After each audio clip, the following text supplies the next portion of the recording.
Sejam bem-vindos ao Caverna do Morcego, meu nome é Fábio, vamos lá para mais uma resenha de Asa Noturna, volume 5, mais uma edição desta fase elogiada chegou, inclusive tem um selinho lá, né, série ganhador do Asne, de melhor série contínua, veja só.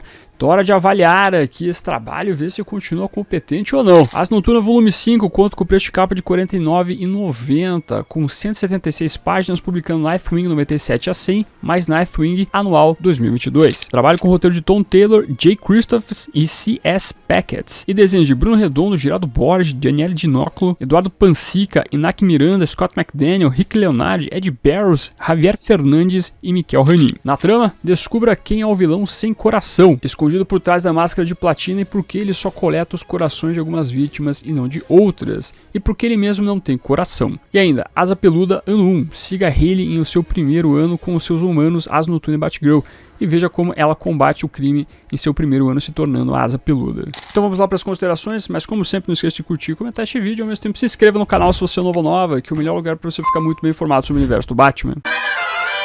Então vamos lá, meus amigos, mais uma edição de Asa Noturna, volume 5 já, vencedor do Prêmio Eisner, melhor série contínua, veja só aí, né, gostei muito dessa capa, achei que ficou muito bonita, é bem simples ela, na verdade, mas conta tudo, né, gosto muito como o azul aqui do símbolo do Asa Noturna aparece, muito que bem, tá fantástica esta capa, bombadinha de sempre.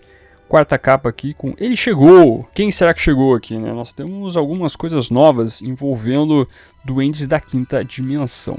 Mas começando aqui, nós vamos então primeiro com uma homenagem ao Jorge Pérez, né? Infelizmente faleceu aí tempo atrás por causa de um câncer, muito triste. Mas toda a trama vai começar então aqui depois da morte do Arrasa Quarteirões. E nós temos então o arco de história chamado Vácuo de Poder. Para tentar buscar prender algumas pessoas, a polícia então vai atrás de Maroni, que tem as informações envolvendo o submundo da cidade de Bloodhaven que o Arrasa Quarteirões tocava. Só que o problema é que se o Maroni vai então testemunhar contra tudo que acontecia envolvendo o Arrasa Quarteirões, muitas pessoas vão atrás dele. Cabe ao Dick e a Bárbara aqui tentar evitar que o mafioso morra pelas mãos de outros bandidos. Então, um começo intenso aqui pro encadernado, com os dois personagens tentando proteger essa figura. E rola, inclusive, também aqui uma situação um pouco mais intensa de paixão e amor, né, entre as duas figuras.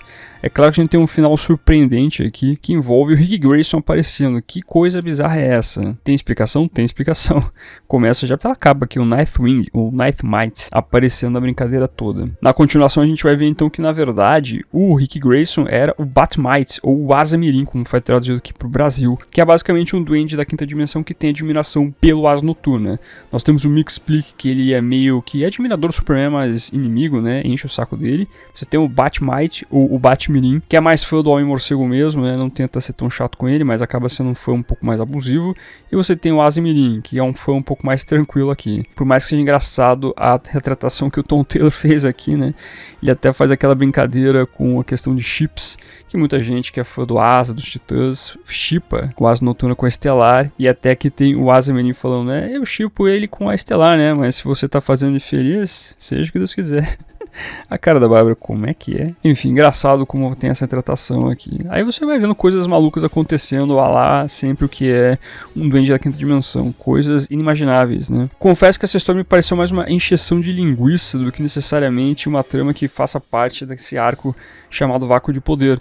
Porque, de repente, nós temos então a filha do Arrasa Quarteirões, que acaba sendo prejudicada pelo fato que o Arrasa Quarteirões vendeu a sua alma ao demônio, bem como ele vendeu a alma da sua filha para o demônio, e o demônio está tentando coletar isso, e o Asa Noturna precisa impedir tal ação. Isso muito porque o Asa Mirim aqui acabou avisando ele. Então não sei, ficou um tanto quanto jogado isso aqui. Eu gostei muito da introdução do Asa Mirim, eu gostei de como ele aparece e se coloca como fã menos abusivo. Aqui você tem os dois conversando tranquilamente, mas eu senti que ficou um tanto quanto deslocado, assim, do nada, todos esses acontecimentos. Mas valeu pra diversão, é uma história divertida mesmo. E aí nós temos então finalmente a origem desse vilão que tem aparecido desde o começo, que é o Sem Coração, né? Quem é esse cara? Qual que é o propósito dele?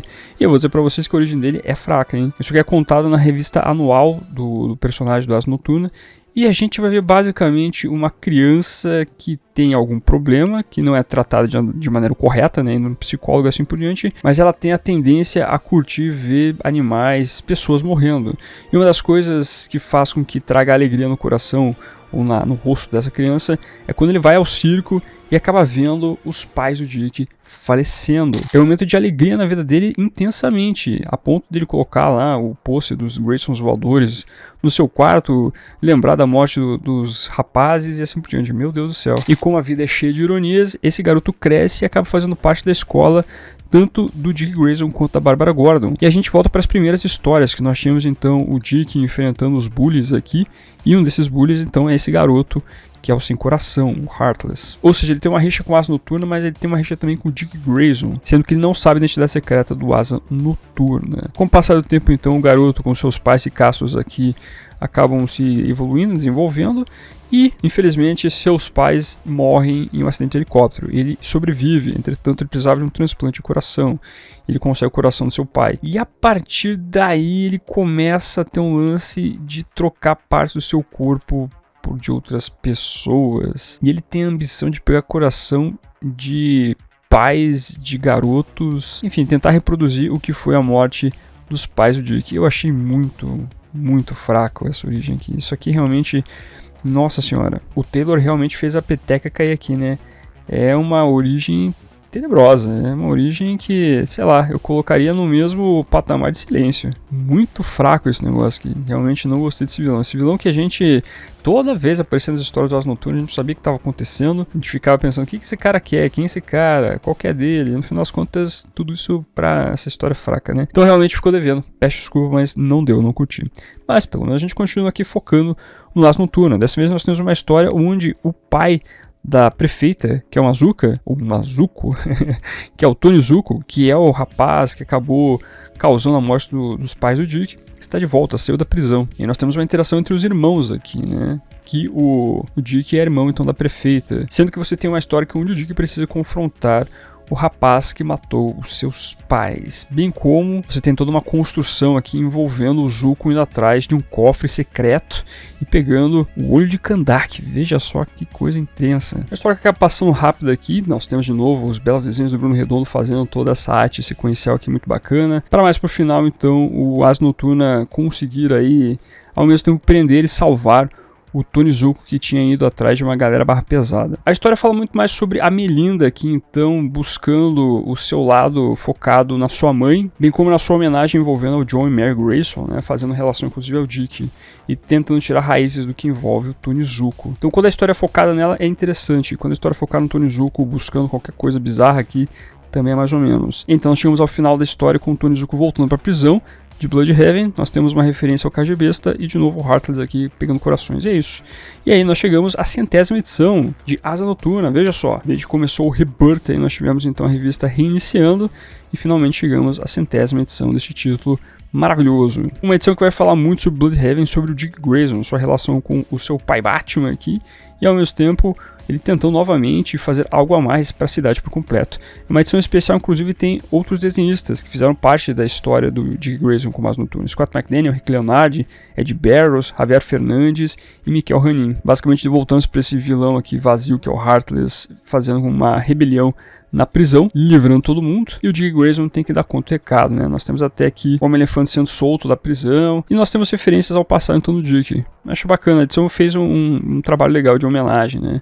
Vários momentos importantes aqui, né? E esse uniforme vermelho, sendo que a história se concentra em primeiro momento nessa questão do Dick recebendo inclusive ajuda para acabar com a rebelião, ele tentando, através inclusive dos próprios presos aí, criar uma conscientização que eles têm que voltar para a prisão. Depois os Titãs aparecem para ajudar a galera que nos conscientizou aí a voltar para trás das grades, uma interação bacana com os Titãs, e finalmente nós temos aqui o KGBista, né, que foi dado o cliffhanger no final do último capítulo, aparecendo para enfrentar o Dick. O KGBista virou meio que um vilão do Dick, tudo por causa daquela história do Tom King, onde o KGBista atira na cabeça do Dick e transforma ele no Rick Grayson, né? Antes de a gente começar a fase do Tom Taylor e do Bruno Redondo, nós tivemos um embate, uma desforra do Dick contra o KGBista, e agora nós temos de novo os dois se confrontando aqui. É um confronto bem rápido, eu confesso que não teve nada demais. O bacana é a interação aqui do Dick com os Titãs, isso é o momento mais relevante aqui dessa parte da trama. Para depois temos a aparição do Superman da Mulher Maravilha, tentando convocar o Asa Noturna para a Liga da Justiça, para fazer a reconstrução da Liga, tendo em vista toda a atuação que ele teve na crise sombria Sombria das Infinitas Terras.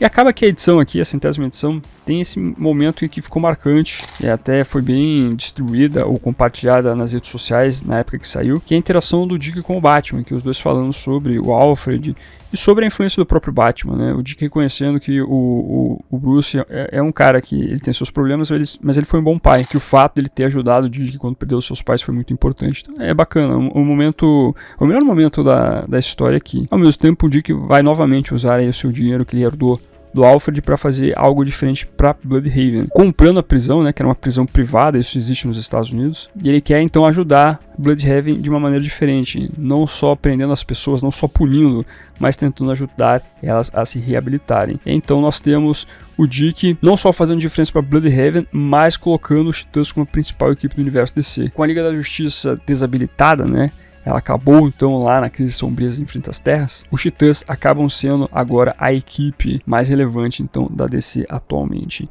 Então tá aí, né? Uma boa edição para você construir relações aqui. Eu acho que esse é o grande propósito. Com homenagem é bonito também, né? Por mais que eu acho que em alguns momentos a história corre e algumas coisas ficam um pouco jogadas. Mas no todo a edição tem sua competência, eu gostei. E aí nós temos alguns tie-ins aqui. Tie-ins não, na verdade, exagerei. Nós temos algumas edições secundárias aqui, né? Algumas histórias secundárias aparecendo. Uma focada na Asa Peluda aqui, né? Ela sonhando em ajudar o Dick a combater o crime. E ao mesmo tempo o Dick ajudando o John Kent a treinar, fazendo um paralelo com o Batman aqui, né? A história que tenta colocar o Batman sendo um canalha, basicamente. Achei essa história mais ou menos. E finalizamos toda a trama aqui, né? Essa capa tá bacana aqui, ó. Essa capa do Jamal Campbell com a evolução do Dick aqui, passando de Robin, Asa Noturna, Batman, voltando para Asa Noturna. Ficou bem legal. E tá aí. Fechamos novamente. Então é uma edição bem interessante, ela é bem divertida, o roteiro agradável, ao mesmo tempo uma arte com uma narrativa que é show de bola. Não temos só o Bruno Redondo aqui fazendo os desenhos, tem o Geraldo Borges ajuda bastante aqui em alguns momentos, tem também a Daniela Dinioclo e o Eduardo Pansica.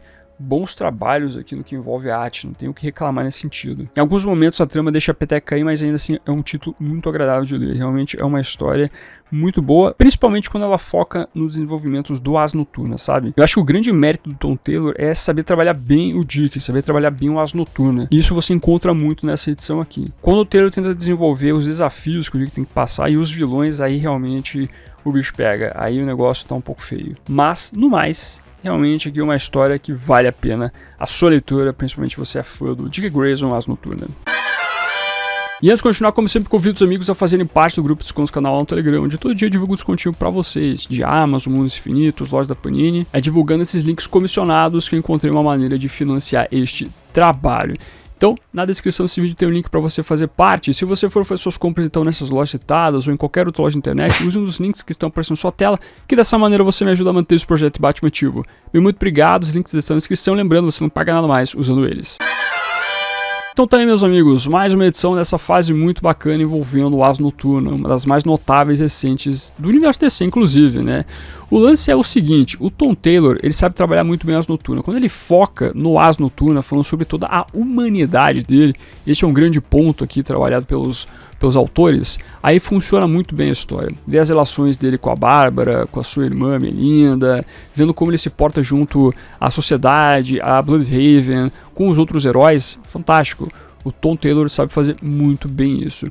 Agora, o que peca aqui é a questão do antagonista. Esse vilão que apareceu, que é o Sem Coração, que está enchendo o saco desde a primeira edição da fase desses dois quadrinistas, é um personagem vazio. É um personagem que eu não entendi o propósito dele e mesmo com a origem dele contada aqui, eu ainda não entendo o propósito dele. O que esse cara quer da vida? Só quer encher o saco. Então você vê aqui que realmente o vilão não tem muito sentido. Acredito que a intenção do Taylor era fazer um paralelo entre o fato que o Dick Grayson é um personagem com muito coração, é um personagem que realmente tem muita humanidade. Já o Sem Coração não tem humanidade, é um personagem sem coração. Então acredito que seja o paralelo que esteja sendo feito aqui pelo roteirista, mas o problema é que essa história não está funcionando, esse vilão não está funcionando dessa maneira. Realmente parece um vilão vazio, então fica devendo nesse aspecto. Mas, no todo, ainda assim foi uma leitura bem agradável, porque tanto o Taylor quanto o Bruno Redondo e os outros desenhistas que participam aqui trazem uma narrativa muito boa, é uma história muito legal de se ler. Você pode ter críticas negativas envolvendo construções de alguns personagens, mas ainda assim a história flui, a história tem o seu prazer na leitura. Dito isso, então, eu vou dar nota 7,5 aqui para este trabalho, né?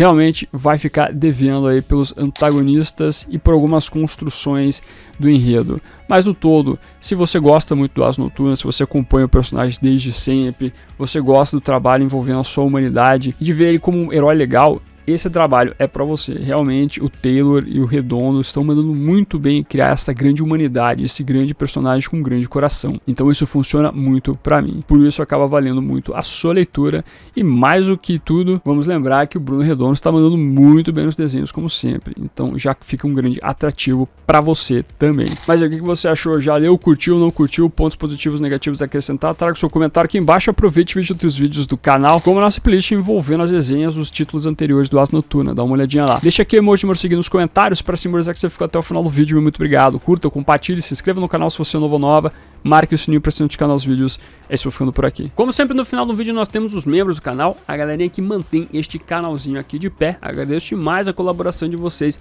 bem como de você que faz suas compras através dos links da Panini, Amazon, Magazine Luiza, Submarino e assim por diante. Meu muito obrigado como sempre, e se você está chegando agora e quiser ajudar o canal, os links estarão na descrição. Aproveita que você tá aí, meu amiguinho, dá uma olhadinha no vídeo que está aparecendo agora. É um vídeo que vale o seu clique. Agradeço a sua companhia, até a próxima e fui.